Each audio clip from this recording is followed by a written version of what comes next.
Hierdie jaar is Jan Kriel 88 jaar oud, sedert 1937 en wat julle alles hier sien en beleef is opgebou deur die kerk, die gemeenskap en natuurlik donateurs wat ons gegee het oor jare heen om dit wat nodig is vir die kinders op Jan Kriel skool om dit moontlik te maak in terme van geriewe, in terme van dienste, in terme van terapie, onderwys.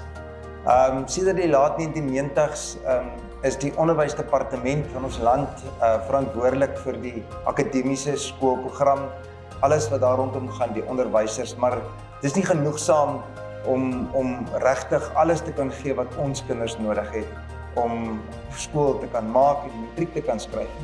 En daarvoor is die Jan Kriel Instituut daar en is dit ons missie, ons visie oor al die jare nog om dit moontlik te maak vir ons kinders, om vir elkeen 'n kans te gee en om die ekstra in te sit om hulle te help. Dit kan wees in terme van die befondsing vir ekstra terapie van ons terapeute, dit kan wees om byvoorbeeld net vir 'n eksamen befondsing te gee vir ekstra transkribeerders. 'n Transkribeerder is iemand wat vir 'n kind byvoorbeeld wat sukkel met lees en skryf, om so 'n vraestel te kan sit langs die kind en die vraestel te kan help skryf.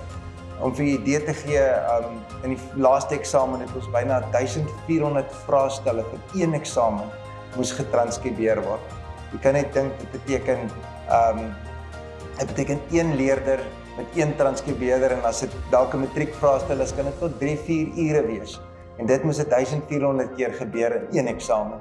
En dis maar net een van die hulpe wat ons kan bied. En daarvoor is befondsing nodig en dis wat die Jan Kriel Instituut doen. Ons doen fondswerwing om juist daarmee te help.